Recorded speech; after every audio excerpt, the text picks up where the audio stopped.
Welcome back loite ho Christmas nga lel banga ina nga lel zingo Squid Game 3 yong chong so tai Season 3 kyo se hi na vet go da hi le na lu na khot jeng ding hi chi ji chun 1 le 2 velo line hi le comment ma sa pena link ka hin peding hin ana ve ma sa in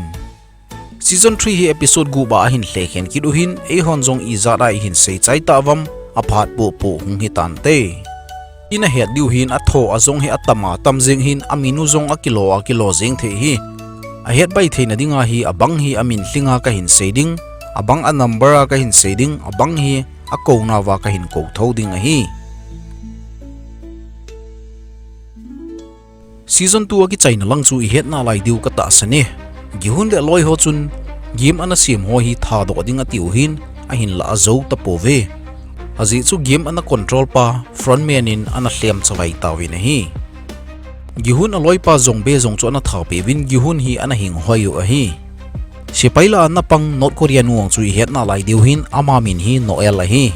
Noel zong hi apha a hin player number 246 pa hi gyong sok in a ko zi win amin ki ba pi atam zein amin hling lizin u ka hi in lizin in ko bo hi te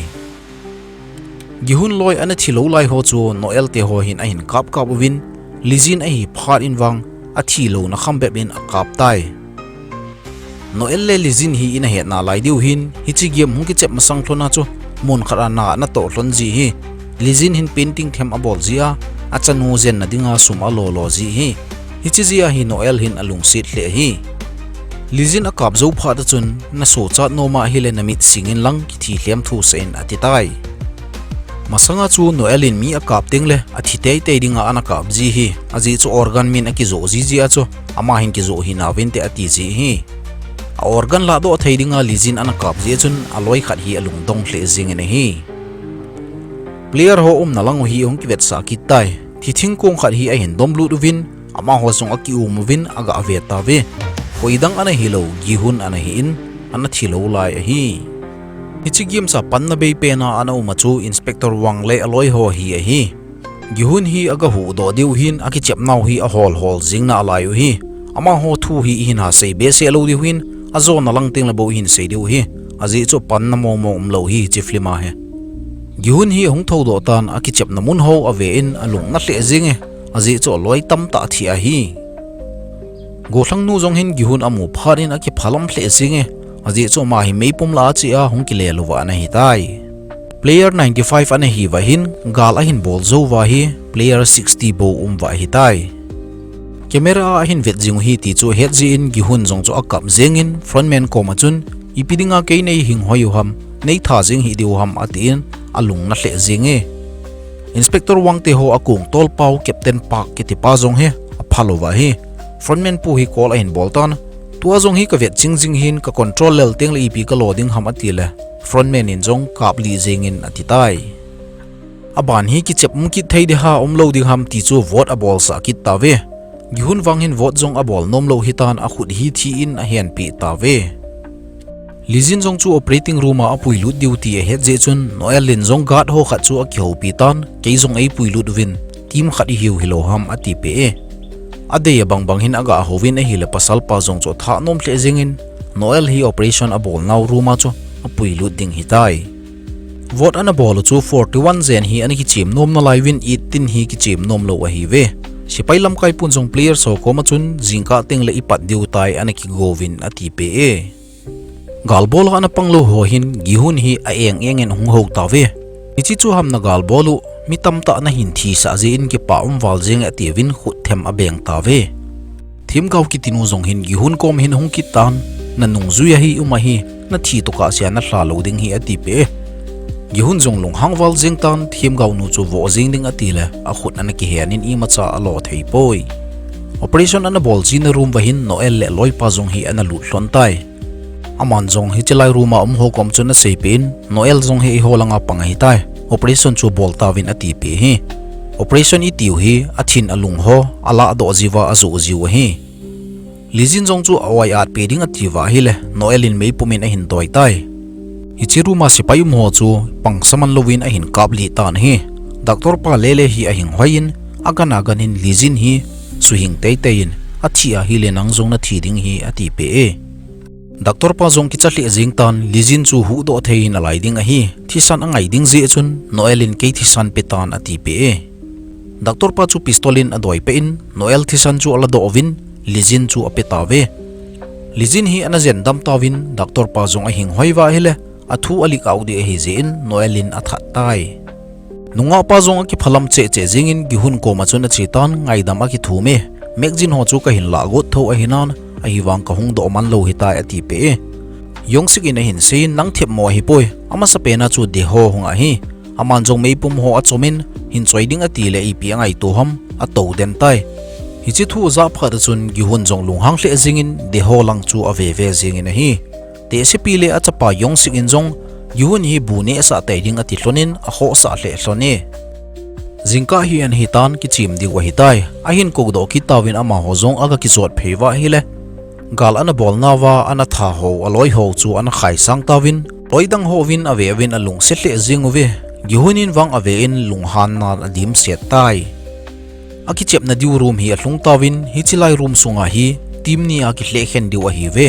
bol sunga hi a team minu ki sunding a hin khat khat chun bol hi akila tawin hi te se pi le achapa yong sik in jong team chom chom hi a hin kila kha hlon tai red team le blue team in a hin hle khen tawin hi chi hin dan a hin phung tawe blue team ho hi chabi a design chom chi thum hi oma hin a chom chom a pe o hi ama ho hin 30 minutes sunga hi a ki sel na thei thei diwa ki sel diu kot kha zam do na thei khat bo wang oma hi hi chi kot kha chu a hol do khawa chabi a hon khawa hi le so cha diwa hi red team ho hi chemcha api diwa hin 30 minutes sunga chu blue team ho khat che hi mi khanin atha te te ngai ding a hi game sa ki pat ka hi aki hlet pi diu aki mo zo wa hi le team hi aki hlet pi theyu a hi adang dang ding a hin boy chi yong le yong sik le anu ding awang hin a boy mo mong tai anu hi red team hi yong sik hi blue team a hin yong sik in jong anu ko ma chun nangin wang timi na tha ding ham ei petan ke pangtang ka te ati pe e anun jong yong sik ko ma chun nangin wang itimi na tha ding ham na nyau lai za jong mi to na ki dial le nang akap zo na panji hilo ham yong sik in jong anu ko ma chun nangin itimi na tha ding ham kapan ina na vo vo jing ji na ki hai ham atile anun seiding hedi tapoi gihun jong hi red team apang hin chemcha ki choi hi de ho hi ave ve jing ta na hi le de ho hi ki chahle jing a hi tai ama jong hin mi team ki hlet piding a ki hol tan hi ama jong hi chemcha ki choi langa pang no ma hi a hin la mu zo tapoi season 2 a chu in su mil kha wa hi le ki kap to na ana bol lai ta wa chu mei changa hlom phara de ho hi mei changla a che hin hung ki le lo ana hi tai hi chi ji ai gihun lung hang den a hi yimsi le zun hi zong hi a boy hle jing hlone zun hi hin la naw avop hin mi a tha thailo ding a her hi yimsi in jong zun hi koma chemcha chu ei pin lang nang blue team lang hung tan ken mi hin thating gatin nang ka hung hu do ding hi ati pe zun hi in adon budin kezi ami na tha jing ding ham ati le yimsi in jong nang le Naocha hu do na ding a hi pole imacha bol mo ka nei poi ati pe tai yun hi hin naw vo phada yimsi hi anazam do hi tan hi chi ji a hi zun hi hin amu nom lo pai pai a hi kichep pha chu hung ki panding a hi tan yong sik le anu jong a ki khen hlon tai yun hi in jong chemcha chu yimsi apin atim a ki khel pi tan na thu sei ho hin ta su te te in ati pi tai blue team ho chu room khat hin a hin ko lut ki tawin hi chi room a chun kot kha jong tam ta ma hi a hin la ata ta awang chu khat bo ma hi te se pun jong hin seitan kot kha ta ta hin mudo pen pen chun I hin sap jeng diu hi I bon chawa I so chat god diu hi akiti ta ve thanos loi pa nam gyu yong hi anom na lai hin nampu in ko voi te nampu jong chu yimsi ko min a chetan blue team ho khun ei thadin atia nom ta ki do diu na hi sa ham ei ni hi ki vop hi te ati pe tai nunga pa jong hi a hat jeng hin ama hin te se pi le jun hi alung sit le jengin aki vop pi tai episode 2 hi hung ki pan ki de hitan hi cha ko na he blue team ho jong an ki sel tawin red team ho jong chemcha ki choiwin a hol pan tawe thim gaw nu jong hi mi li hin ata san hle jeng hin anung a zui zui yeng ove blue team hon cha bi a ki o hi triangle a hin circle chuting le square o ma hi nunga pan jong kot kha khat hi amutan a cha bi a hon ding ati le a hi thei poi a ko ma nu aga ve da hi le a cha bi to ni ki to chet jeng in ama hon jong a hongovin a lut ta ve a thumo wa chu cha bi aga ve da hi le achum che ana hi khatan wang pha ki sa hle jing ve gihunin jong deho hi amutan adel pantai gihunin jong adel phatan thading atia avet le deho ane hi poi amazong chu ki chawal jengin gihun ko mai thar hi ben ati pe tai gihunin jong deho bo chu atup a hin athat ta poi yimsi le nampu in jong blue team ho khat hi amu hlontan adel hlonin a hi le hi chi pa jong chu room khat hin alu de aban hi zambe na thei hi tapon tua hi thi tei tei ding hi tai blue team pa chu akyang hi asut pi hlontan hi le azam thei tapoi nampu in jong thading ati le yimsi in ball hi lain nangin na tha hi le nang pass ta natin kei ka chang sia ip ka ball ding hi tam ati nampu in nang ding jong i tha ki jeng hi ding ham ati pe yimsi in wang nang ka ta san thei poi ati tai hi chi phar jona mani jong a keu to hlonin tha khat a hi tha ding ati hlon tai ki to che da chun tha khat in hi chi pa chu asun hlonin ana that hlon ta na hi tua hi mi khat a tha be hlon ngai ding a hi yimsi in jong ami tha paw a cha bi chu a kyo ki ta na hi le nampu hin ching a sa hle jeng in a hi amani a pot do zo phat hlon hin mi dol pu ti jeng hitin ama hi dol de do jeng hi ami tha pa ko ma hin hung ki tai hi chi tenin mi ana tha na chu nampu hin khamna thei ana ne zia hi a ana ki pozi hin hi chi hi chu ana ki da hla hi tai hi chi mi dol pa jong chun hi chu amu pharin aman jong akila tai nampu hin mi dol pu hi a ho se zia anop noma eng enga ana bol ji hi nunga pate ho jong ana jam to na wa hin step a hin jun hi hong kili su tai akyang hi akisu kha tan a po jing tan lam jong dei bangin azot thei tapoi red team ho khat hin hung to khatan aman jong jun hi tha ding ati hi nunga pan jong anang ta na hi le khat bo ka tha gu ne hi nei tha sa jingin a hi lo vai le te se pi be ei tha sa in ati tai nunga pa jing lai sia hi ta thil ding chu thil ha sa hi aman jong red team pa chu akidel pi tan chem cha chun red team pa chu asun li tai hi chi game sa hi loile gol ki ngai lut ki ti lo hin nunga pa ti ho bo chu ana hi te se pu khat le aloi khat ong hi an ki sel hlona hin red team ho khat hung pharin aman jong aloi pa hi room a kam den tan red team pa chu atha sa tai blue team khat jong hi hung jam phe na hi le yimsi te ni hin ana to khabe phlonin amanin jong hi chi pa chu athat ki hlon tai player 124 le player 333 a pass tai tia hin phone phar ba hin yun hi atha nom hle jinge aji chu a kingai pi pa 333 ani kya pa chu pass a hi tai zun hi jong te se pi ko ma chun kaloi khat hi a pass tan ei hung hu do dinga ki te pa hi ei hung hu do te yin te ati pi tai yimsi jong hin zun hi a hin hol pat hi tai aloi pan jong a dan mo hle jingin koina hol ham atia hi le mi khat ka hol hi ati pe namu ting le ini ai tha jing lo ding ham ati le yimsi in chem cha vet sa tan a kom na nai jong le nang ka tha jing ding na hi ati pe tai gihun wang hin blue team adang ho jong hi amuzing thowin athat poi ama hin de ho bu a hol a hi yong sigin jong blue team khat hi amutan tha ding atia hi le khat pa jong hi akapin in langa ka jinu adam poi lungsen in ei that hi na te da hla jing ding tia angai to lai ten hi chi pa chun a hin bon tan yong sig zo chu tha ding a hin ti tai yong sig ong awang phatle jing in red team ho khat hi anung la konin ahungin hi chi pa chu a hin that tan hi a kho lai tin jun hi jong hi naw nei ding a hi tan a tui ho jong hung put pa na hi tai de ho hi mi khat to na ki dela hin hi chi pa chun de ho athajung lai ta hi ana sat pi kha hi de ho jong akyang khalang hi lam zo du da thei talo akibai tho a hi tai thim kau nu jong chun lampi a hol le le na hin gihun hi a hin ki mu do tai ama hin mi amo mo hi a ho sit po po a hi jeng jin gihun jong chu alung han ka ka atin de ho achi na lampi lang chu a sei pe tan achi chi na hin thisan pe ente ati pe gihunin ana da hla tan hi le hi chi thim gau nu jong chu pasal minop pu chun a hin mu do ki tai ama jong chun thim gau nu chu adong ki din samsau ta nam pu chu hoilanga chi ham ka tha nom hi ati aga naga ne chun a ki chawal jingin thim gau nu jong mun dang hin azam do tai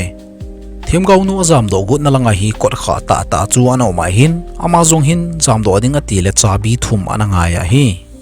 jimsi te ni jong hung phei phei a hi le te se pu hin a hin mu do tan ama jong hi athi abang bangin acting a bol thu tai patenin la he do hlon pon ama nin jong a da hlon ta na hi le anung wa hin thim gau nu chun chabi hung hol pe hi te se pu jong chu athi a hi sen a hi chu la pe ding atia hi le te se pu hung tho do tai thim gau nun jong a sei pin ken kwat kha ta ta chu kamutai ati pe naw nei ding ho jong chu an ha ki bol hle jingwin ha sata chun zun hi in jong naw khat a hin nei tai a thau nom hle jingin nunga pa jong ami hli a pul zinge a boi cheng chung lai ta win red team khat hin ong mo do tai alin thel thul jingin ama jong hin nunga pa to ki del ki ding in tai akidel ki hlon ta na hi le khat pa jong hat hle zinge nunga pa hi akyang a hin sur kha pe tai amani jong sot thim ta ong ki del zuwa hin nunga pa na hin that ki ta na hi red team ho khat ma man hong mo do ki din nunga pa chu ti san dim le lu jeng ta aki chat wal jeng hin tin ki phalam ta chona ki podo ki tai naw anei na room kom wa hi kot kha khat uma hin hi chi kot kha chu ata ata pot do theina chu an hi nga pan jong amu do pharin atha nom hle zinge aloi te ni hi hung pui do ding atin a hung sei pia hi le anung langa konin mi kharin chemcha hin a hin dot tai hi cha chemcha hin sun pa hi koidang an hi lo zun hi dong mapa yim si chu an hi room sung aga veda hi le ami hol nu zun hi hin naw an ki pomin te she pi jong ano me ama jong hin a hin hetan a ki phalam wal zinge aloi pa na hin ko ki tan a pot do pai tan hi zun hi ding hin thang tom hle zingin te chemcha an ki hlet pi kho kho hin jim si jong hin hen sa wang a tha hi poi a hi wang zun hi le yim si ong ki mo to ki hlon ding hi ha samong mong hi tai te she pu le thiam gaw nu an che jong cho kot hi hong do hlon tai te she pu hi alut ma sa in ayang se hle zinge kot kha hin kam kidin thiam gaw nu alut sa ta poi yunin jong de ho athi san wat na ana zui zui chu de ho hi a hin mat do he tai de ho jong chu sut jing ning ati le de ho ki chawal jing tai ama salanga sipai ka hi kana ti jong chu zo ka sei hi nang ho loi ko ma kom go je abo hi ta chu kana om hi lungse din engai damin ati a hi le gihun wang alung hang wal zinge kaloi ho zo si nang zia thi a hi tai ati pe e gultho squid game hi na vet wa hi le na het diu a hin serial ta chi lo wa hi gihun aso ham ti le yim si namgyu yongsik a hin hal pol le jing hin ke hin a het baina dinga serial ta editing ha hle zong le ka hin gol to hi hunin jong de ho chu hin hethiam di di ta chu de ho chu ni pi angai to ham gihun chu hin ki del pi ki tan ama zo chun tha ding ati tai gihun jong mi winner an hi khasa chu de ho chun a zo ta hi be zinge de ho jong azama hi le akile hla jing ding in tai hi che chun gihun jong pheitan de ho chu alol ame in a that tai thêm câu nu dòng chu ruma lu thelo phar hin lunghang hle zinga hi midol pun jong a hin to kha ki ta na hi le aman jong a ho se ki tai midol pu jong hin agum dom na dinga hi nampu alo chu a hin ne tai kham phel zinga hi tan ama jong hi lunghang hle zinga hi khatnu na hin ho se to ki to chun nampu bang hin a gelin a oi hin chemcha a phut tai zun hi le te she pi jong hi po do dinga ti hlon tan cha bi hi a hong hlon tai hi che hin boina khat hong hlung ki ta na hi azi chui pi ham iti le te shepi chapa yong sik hi hunga hi tai ama hin koi ma cha ana thalo lai hin time hi la ki chai de de hi tai time ki chai ka mi a thalo ba hi le yong sik jong hi a tha tho tho di wa hi hi chi ji chun yong sik in jong anu ko ma hin koi ma cha la ka ki tha do tapon na chapa hi ka thi jing sangin zun hi ei tha sa tan ati e te shepi din mun hi ha samo mong hi achapa hu do no ma hi le zun hi api do ngai ding zun hi zong achanu banga agel jing cha ani hinalai set api do ji chum ki lo hi anu zong hi akap jing tan yong sik ko ma hin ke ei that jing tan chu tile nang su chanan na te ati pe e yong sik zong chu akap jing tan anu ko ma chun iti momong nang ka tha jing ding ham ati e alo na ji he lo phar chun aman jong anu ason hluin zun hi chu tha jing ding ati tai asut go laitin anun jong asam kil a hin la do in achapa tung tun chu a hin sut pe tai hi chi lai la hi thusim sun pai thim ka sa hle jinge squid game 3 hi ve leu chun thusim a sau thei thei na dinga a ho lo pp jong chu ki ho lim sa vintin atama tam hi hi chi ji a ke hin ki chi sela ka hin la khoma ka hin su to a hi in thusim jong hi flima to bangwang hung sau lo ding a hi yong sik le anu jong hi a kap hlon jing tan yong sik hi thi te te ding hi a he tai anun jong yong sik chu a kol tan yong sik jong a kap kap zinge time hi a hung ki chai tan sipai ho jong hung lut win yong sik chu a kap li ta ve hi chi go chui lovin red team mi that man lo ho jong chu a that win blue team azam do man lo ho jong chu a kap li ta ve hi chana chu episode 2 hung ki chai a hin 3 in lut ki taw hi te a naw room hi hung ki vet sa ki tan nampu wang hi lo ne lo wa chu angola bangjeng a hitai aman jong hi a hin ki man sa ji achun ga ki hol ki ding ati le gat ho wang hin a sol ta poi lo a koi ji na hi chu midol pu hin a hin ki choi ludin nampu wang a sei pe poi players ho chu khar khar in hung ki zol lut jeng tawin gala kunin jim si in wang aki ngai pino hi hung lut jengam ti chu ave ve jenge azon pen hin Naocha ka git pumin anu zun hi hin a hin pomin te shepi hi to hung lut tai yim si wang ki phatlam nan adimin I macha sei thei ta poi phupon hi a hin nei kit tawin hi chilai games an ki chep na wa chu mi som gup an hi win mi som thum lenga an thi wa hi tua hi mi som ni lenga bo hing wa hi tai asuma hi 1.72 billion che a ki hom thading a hi tawin na ki chep nom na laiwa na ki chep nom hi wam ti het na in vote ball ki do hite a hin tikit tai VIP member ho hin gala kona gu avedo hilovin sepai ho fon chu aki vonwa ama ho jong he mi thatla chu na pangwa hi a thau nom che che jing tai aki chembe na liding le apot do nom ho vote a hin ball kit tawe atam zo zo hi ala ziu hin kilomot in nampu wang hin pot do ding ti ana gel hitan x a hin me tai o me azong chu ana tam hle jing na lain te shepi jong hi akam jing tai nu nau chapang be hi ve ovin amani zala be hin pot do taw hi de a hilowa hile ibona I thi chayeng diu hi ati pe koi machan la ama thu se hi ize ati pe povin midol pu jong hin nampu hi tha te te ding ati je chun ki chep be na ding in o hi ame tai gihun wang hin vote abol nom lo je hin a khut a hen pe tawin vote abol tapoi mi som le gup zen hin ki chep be ding tia chu vote a hin bol ta je vin ana tam zo tawin ki chim be ki diu a hi tai Preson on a ball na room vahin sipai dang ho zong chu alut tawin a hile aloi ho a thi chu amu sau sau jing tawe alung hi adong hle jing in koi pen thil ball ham ti chu a hol tawin hi chigi ma thune ya chu ama sapena frontman a hin abana hi second boss ti jeng hoite black mask ki su tu ji hi ichi second boss pu a room hin noel zong hungtan meipumin a hin toy tai second boss pu in zong noel ko ma chun I pinangai tu hamatia hile Operation ana bol ji pa doctor pa chun form number 16 hi akya hin hichi hi lijinin akya hitai second boss pu chu se pin jingteng le lijin hi to jam do ding kati hitan kong jong nei ngai to pi hlon ding a hi documents ho a hin file ho zo si a lijin thu ki sut no ho zo se na noi mang ding hi ati pe tai te se pi jong hi gihun komen a chin itika gel ham tu chana hi nang hin nei hu do thei diwa ka gel gel jing na lai hi ati pe le gihunin zong masanga bang ka hitapoi imacha ka lo theilo hitai ati te sipi na sei pe kidin ken zong ka hin ho pi do jing nang ka te ka chapan zong api do hitai a hi wang hi chinau cha kho lungsi ten e hu do pe te te in ati pe tai jingka hung tho do wa hi le coffin khat hi sipai hon a hin dom lut ki tawin aning lang ta hin te sipi hi anaki khai li a hitai amasalanga gangster ho gihunin akicho chu I het na lai diu hin wusuk zong hin agin mo hle jing hi kung tolpa hi mi phalo langa apan ding chu agin mo waljin a inu hi aga hol ta na hela hi chi hin mark so zong a hin muin chuting le mi phalo pa frontman te ho to lim anakila hom no ho zong chu a hin mutai hi chi hin ama wang hin a het chit hitan sipai ho hin ahung mo do tawin mi ina na lu je hin ahung man ta ve ama hin hi chi thu hi inspector wang a sei pi te te ngai tai chep hi a hin nei ki du hitan a hin ko ki ta ve zun hi wang hin naw apom na ki ka lain akyang ki bayin lungsit hle jinge recipe adam laya gihun ko ma na sei chu agial kho hle jing hitai gihun jong hi zun hi komen a chen na naw chu ei po cha jingin nang na ki le hlua hi le na naw ki su khading hi ati pe tai zun hi in jong naw ka ne ya kon le be ki pa ta kum ding ham ka ti le keji in te she pi le nunga pa jong athi kholo tai ati pe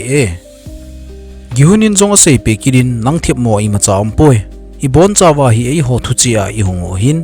lampi dang inei de lo hi tai ken jong chanu khat ka nein aneu lai bo ka mo hi mi pa pha ka hi zo ta poi tu awang na cha hi ken ka hu do jing ding hi I pi thu jong le ati pe tai game sa ki chep na diu room hi aga hlung tawin hi chilai mon hin naw chamilim len ta ni ano me leichunga hi ana ding hlona hin khaw a ki choi hlone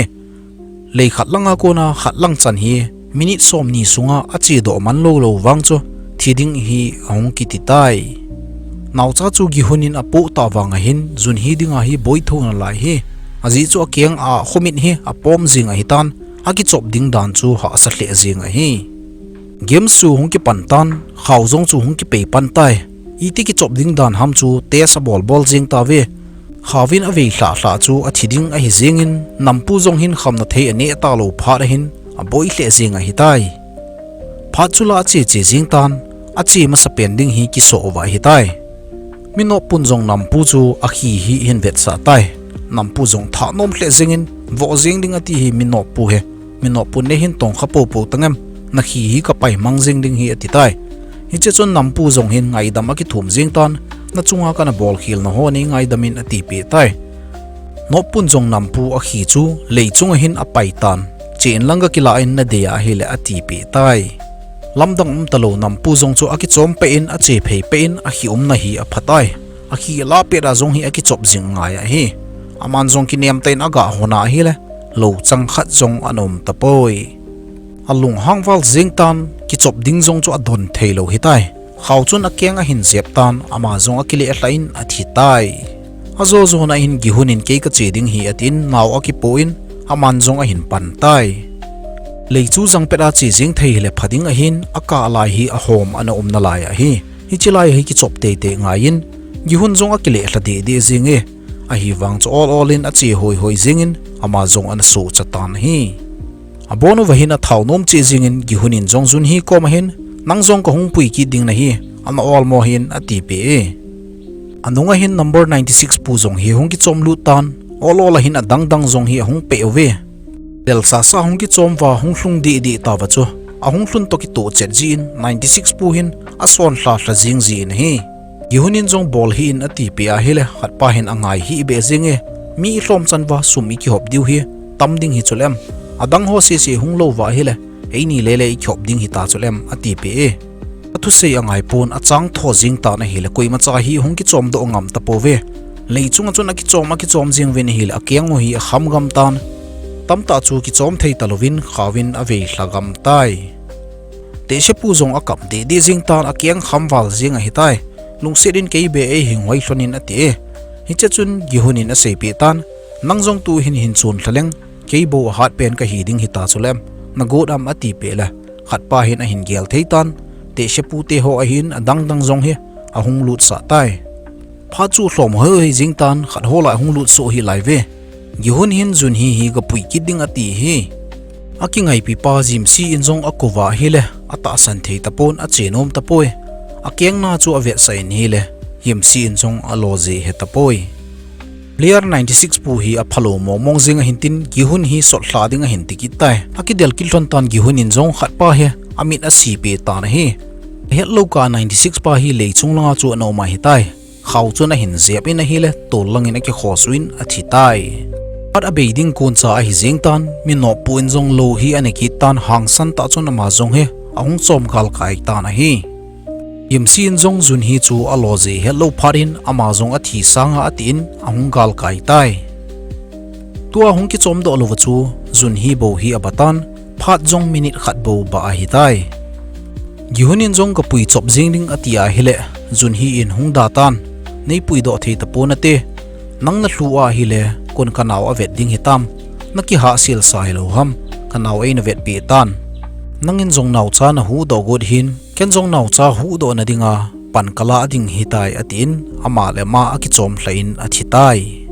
gihunin zong seiding himim a hetapon naw cha chu ve in akam sing tai